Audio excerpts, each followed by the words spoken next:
senhor escreveu um livro chamado Lei e Graça, que até por sinal já está esgotado, né? E nesse livro o senhor fala um pouco sobre a relação entre a lei e a graça hoje, e como é que, a sua concepção, a gente tem que entender a expressão não vivo mais debaixo da lei, mas da graça. A gente não tem mais que seguir a lei do Antigo Testamento em algum sentido? Primeiro, o livro eu espero seja republicado esse ano. Eu tenho procrastinado por conta de refazer algumas partes do livro, né, acrescentar algumas coisas que eu acho interessantes. O livro nasceu de um artigo, eu escrevi um artigo na revista Fides Reformata e eu fiquei impressionado com a reação que o artigo fez. Quantas pessoas escreveram de volta dizendo: eu nunca tinha entendido dessa forma, isso era para mim um motivo de agonia, eu não sabia a relação da lei e da graça, e assim por diante. Então, a partir daí eu me senti estimulado a escrever o livro. E é uma exposição simples, a meu ver, da forma como o calvinismo enxerga a relação da lei e da graça. Como nós temos um ambiente no Brasil que é predominantemente dispensacionalista, as pessoas sempre fazem a relação. O Antigo Testamento é o tempo da lei, o Novo Testamento é o tempo da graça.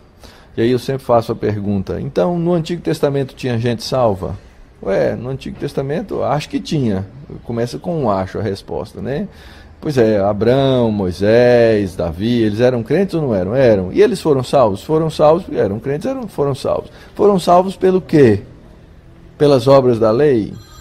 As pessoas ficam em dúvida, elas não sabem o que dizer, né? Foram salvos pela lei? Não, mas peraí, pelas obras da lei ninguém pode ser salvo. Então eles foram salvos pela graça. E quando foi isso? Lá no período do Antigo Testamento. Então a graça operava no período do Antigo Testamento. Então não posso fazer essa divisão artificial: Antigo Testamento, lei; Novo Testamento, graça. Então essa é a primeira parte. A segunda parte que é importante entender é que as pessoas dizem: olha, o crente, não é, seguindo alguns textos bíblicos, orientação bíblica descontextualizada, dizem: o crente não está mais debaixo da lei. É verdade, não está mais debaixo da lei cerimonial, e o crente não está mais debaixo da maldição da lei. Isso é fato. Mas o crente está debaixo da lei. Mas como, pastor? O crente debaixo da lei? Por exemplo, você pode ter outros deuses além de Deus? Não. Isso é uma lei? É a primeira lei do Antigo Testamento. Você pode tomar o nome de Deus em vão? Não. Isso é lei? É. Então você está debaixo da lei. Você pega os mandamentos, você pode adulterar? Não, isso é lei. Você pode assassinar? Não, isso é lei. E assim por diante. Então, eu estou debaixo da lei.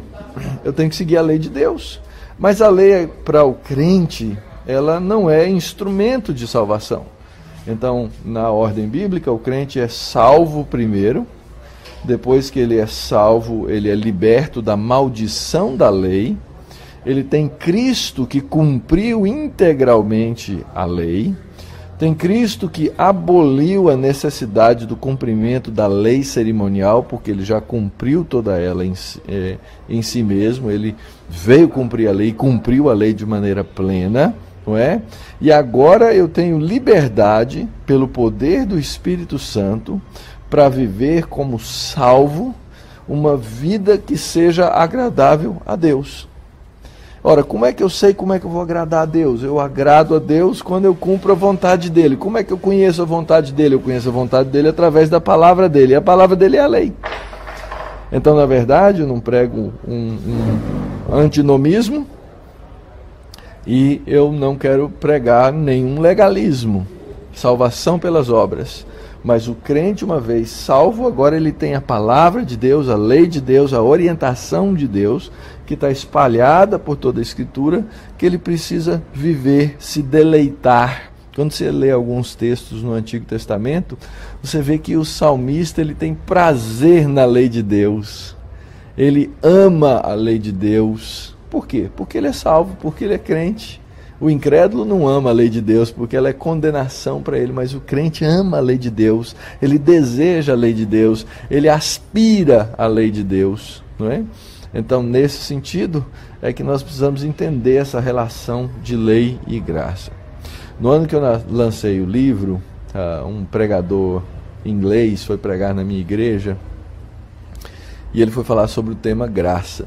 E lá para as tantas, falando sobre o tema, ele virou e disse assim: porque tem muita gente que escreveu livros aí com o título Lei e Graça, mas está errado, né? Minha congregação toda lá ouvindo, né, começou a rir logo de cara, né? Está errado. E aí ele disse: porque lei é graça. E de fato, a lei de Deus para o crente, ela é graciosa. Eu tenho deleite, prazer e alegria. Isso não significa que eu não tenho que lutar contra a minha natureza pecaminosa, terrena, que deseja ainda fugir da lei de Deus. Mas o crente, ele tem prazer na lei de Deus, ele ama a lei de Deus. Ele diz, como o salmista no Salmo 119, quanto eu amo a tua lei.